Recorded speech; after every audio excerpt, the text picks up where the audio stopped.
Hello everyone, welcome to our YouTube channel. तो अभी हम लोग देखने वाले हैं कैसे हम एक स्क्रीन को रिस्पॉन्सिव बनाएंगे। इसके अंदर हम कोई थर्ड पार्टी यूज़ नहीं कर सकते क्योंकि एंड्रॉयड हमें कोई ऐसी फ्रीडम नहीं देता जिसके अंदर हम थर्ड पार्टी का इस्तेमाल करेंगे। ये हमारी कॉन्सेप्ट और हमारी जो भी थिंकिंग रहेगी कि उसके ज़रिए हम एक एंड्रॉयड एप्लीकेशन को हम रिस्पॉन्सिव कर सकते हैं। ओके, तो चलिए स्टार्ट करते हैं और देखते हैं। तो सबसे पहले हम अपने एक न्यू प्रोजेक्ट हम क्रिएट कर लेते हैं और यहाँ पर हम एक एम्प्टी एक्टिविटी रखते हैं और इस एक्टिविटी के नेम को हम कर देते हैं रिस्पॉन्सिव। इस प्रोजेक्ट के नेम को रिस्पॉन्सिव कर देते हैं एंड देन इसे हम रन करते हैं।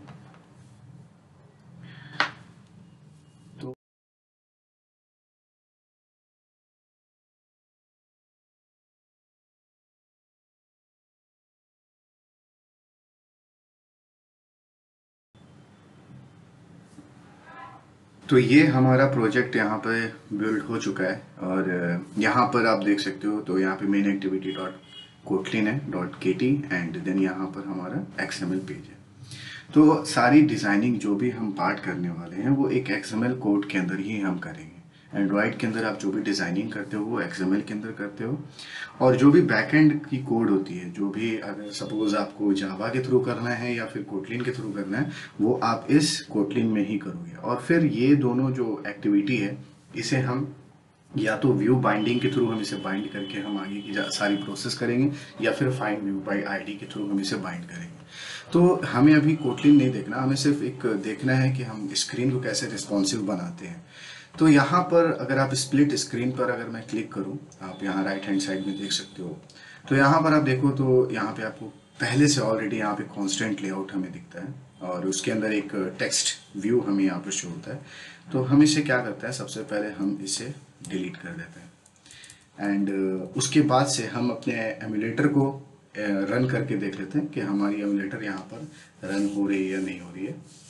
एंड देन सारा सेटअप करने के बाद हम ये XML कोड को एग्जीक्यूट करना शुरू करेंगे।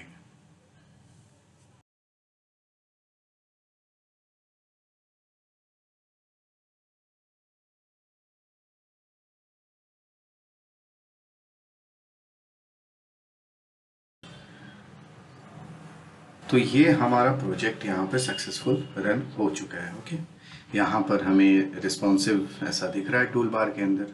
अब हमें क्या करना है, हमें अब इस एक कोई भी डिज़ाइनिंग को हम कैसे समझते हैं कि वो रिस्पॉन्सिव है। मैं यहाँ कुछ डिज़ाइन नहीं करूँगा या मैं आपको सिर्फ एक कॉन्सेप्ट बताऊँगा। ओके, तो यहाँ पर सबसे पहले अगर हम इधर डिज़ाइन की तरफ जाते हैं और यहाँ पर हम देखते हैं तो हमें बहुत सी चीज़ ऐसी मिलती है जिसके अंदर कॉमन होता है, जो बटन होता है, फिर image view, recycle view, fragment content, फिर स्क्रोल व्यू, स्विच, यहाँ पे ये सारी चीज़ें। तो यहाँ पर अगर आप लेगेसी के अंदर जाते हो तो लेगेसी के अंदर आप देखोगे तो यहाँ पर रिलेटिव लेआउट हमें दिखता है। ये रिलेटिव लेआउट के थ्रू हम पहले हर एक चीज़ रिलेटिव लेआउट के अंदर हम डिज़ाइन करते थे।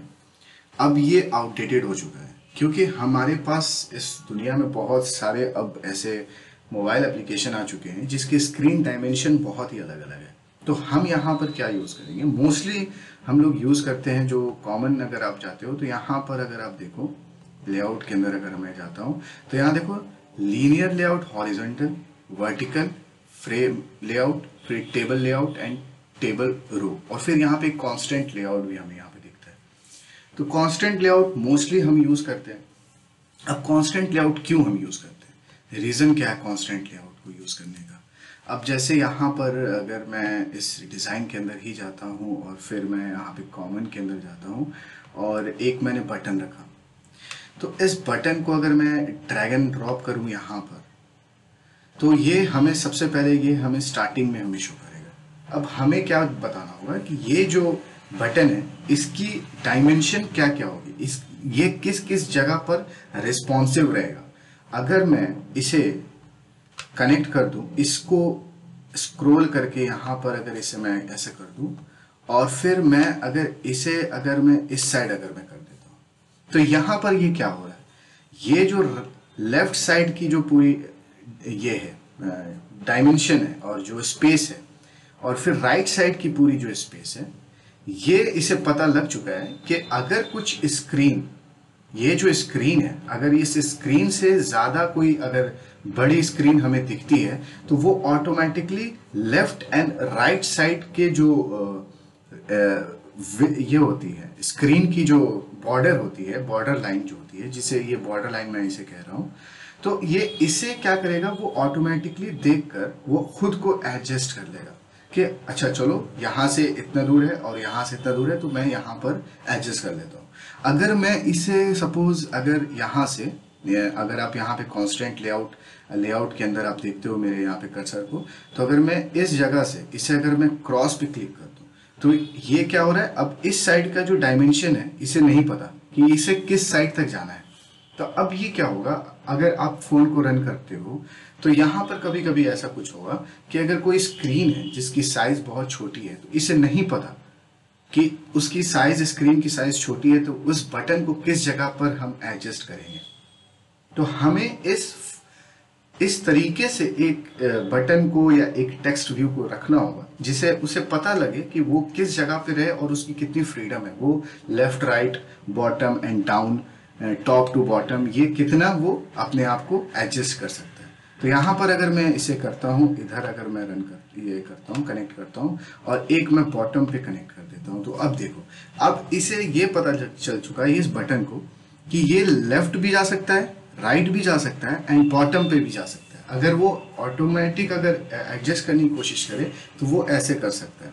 अगर फिर मैं इसे टॉप पर भी कनेक्ट कर दूं तो अब ये क्या कर रहा है, ये सारी तरफ left right top and bottom ये सारे तरफ की डायमेंशन को, उस स्क्रीन के डायमेंशन को देखता है एंड देन वो समझ जाता है कि हाँ भाई चलो मैं यहाँ पर ही सही रहूंगा। ओके, यहाँ पर एडजस्ट हो सकता है।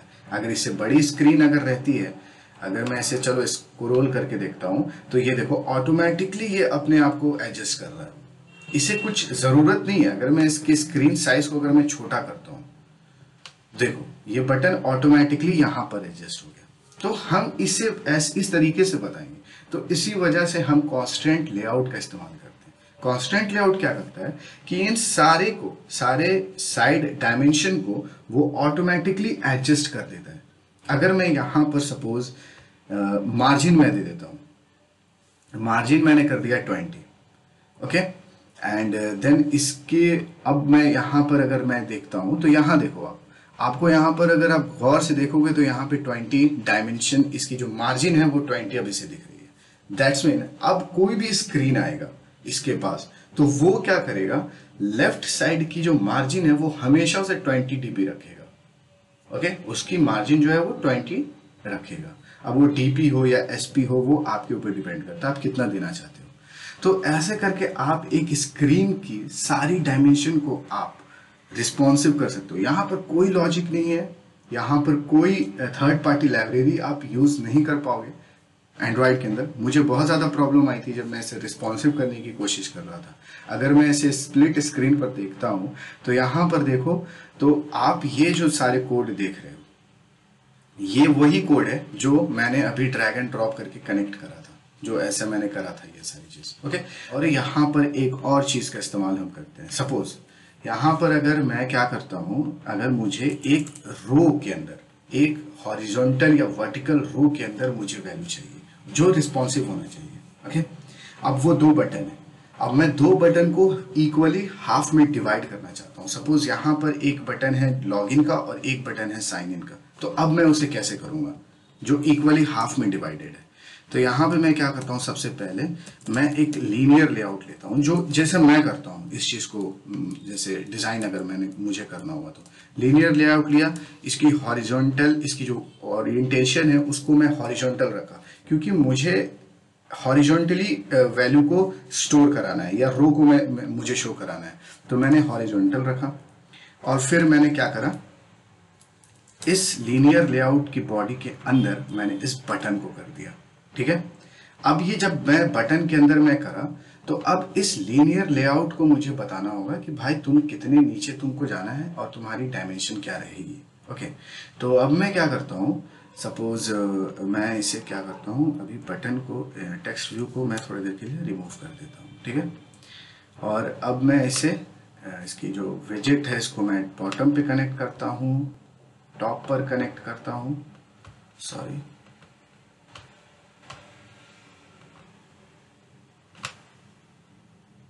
ओके।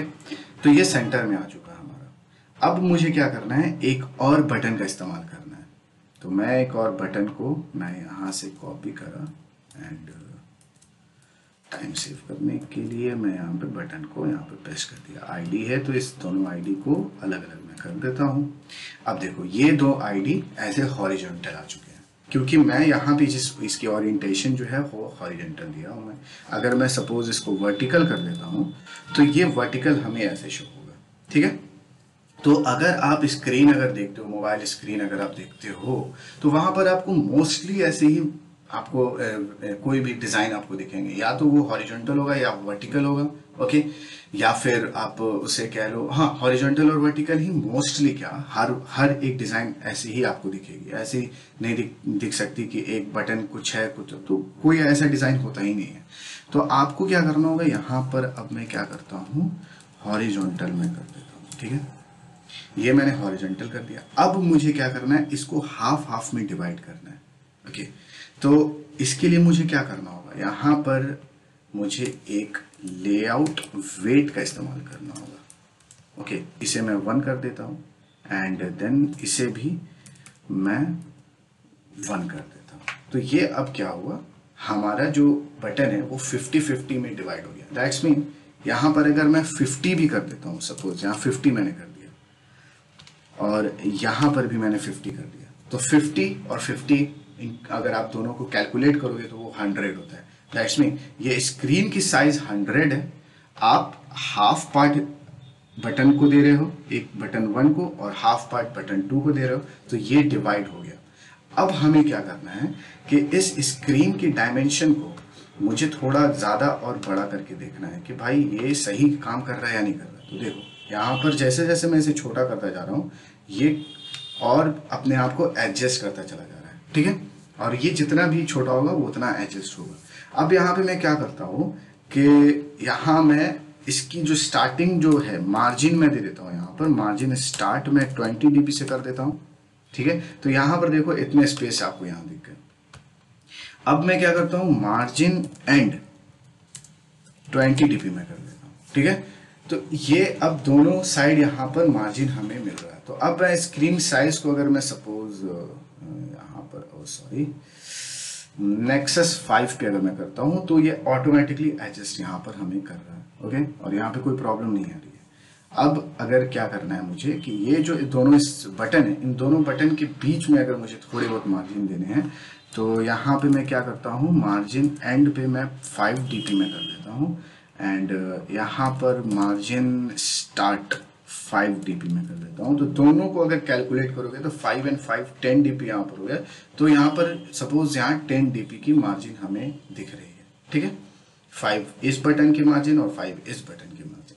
तो ऐसा करके आप एक हॉरिजॉन्टल आप ये कर सकते हो, बटन को आप एडजस्ट कर सकते हो। अगर एक हॉरिजॉन्टली में अगर आपको बहुत सारी चीज यूज करनी है। अब यहाँ पर एक और चीज हो सकता है कि भाई यहाँ तो हॉरिजॉन्टल हो चुका, अब हमें क्या करना है कि यहाँ पे 3 बटन का इस्तेमाल करना है। तो उस 3 बटन को हम कैसे इस्तेमाल करेंगे, ये जो 50 है और ये 50 है, तो ये तो 50-50 हो गया। अब मैं यहाँ पे 3 अगर है तो 3 को मैं कैसे ये करूँगा, तो 100 को डिवाइड करोगे आप 3 से, कितने होंगे 33.33 ऐसा समथिंग होता है। तो 33 आप ऑल ओवर आप मान लो, तो 33 आप यहाँ पर इसको ऐसा करके दोगे। तो यहाँ पे मैं क्या करता हूँ, अभी मैं आपको ऐसा करके बता ही देता हूँ। यहाँ मैंने कॉपी करा सेम कोड को और बटन 2 में कर देता हूँ, इसे 2 कर देता हूँ। अब यहाँ पे देखो क्या हो रहा है, यहाँ पे मैं इसकी जो 33 कर देता हूँ डायमेंशन एंड इसे भी 33 कर देता हूँ एंड इसे भी 33 कर देता हूँ। तो ये अभी कुछ आपको दिख नहीं रहा, बट मैं इसकी मतलब प्रॉब्लम्स जो भी आने वाली थी उससे मैं सॉर्ट आउट करने के लिए ऐसा मैंने करा। अब यहाँ पर देखो, यहाँ पे ज़्यादा मार्जिन आपको दिख रहा है और यहाँ कम दिख रहा है। क्यों ऐसा हो रहा है, क्योंकि जो मैंने बटन की एंड में जो मार्जिन है वो मैंने ज़्यादा रखी थी। तो यहाँ पे मैं क्या करूँगा, बटन की एंड पे जो मार्जिन है इसे मैं 5 dp ही कर देता हूँ, ठीक है।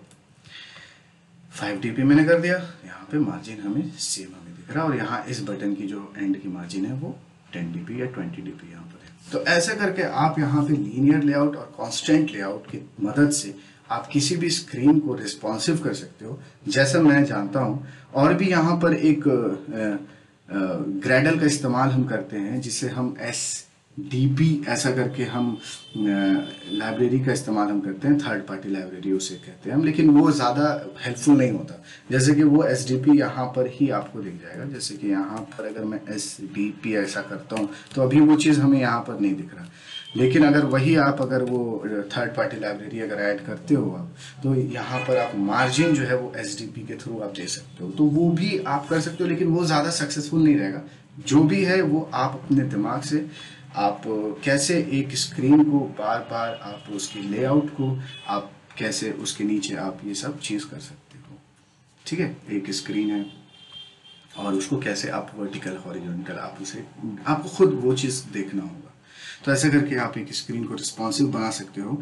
आई होप आपको ये सारी चीज़ समझ में आई होगी। अगर आपको कहीं पर भी डाउट है फिर भी वो आप मुझसे पूछो कमेंट सेक्शन में, मैं उसे पूरी की पूरी कोशिश करूँगा उसे सही वे में और उसी टॉपिक को ढंग से मैं बताने की। ओके, अगर आपको कहीं पर भी प्रॉब्लम आती है रिस्पॉन्सिव में, अगर स्क्रीन रिस्पॉन्सिव करने में, तो आप कमेंट सेक्शन में बताओ, मैं उसे सॉल्व करने की कोशिश करूंगा, पूरी की पूरी कोशिश करूंगा। ओके, तो आई होप आपको ये वीडियो समझ में आई होगी और आपके लिए ये हेल्पफुल होगी। तो मिलते हैं नेक्स्ट वीडियो।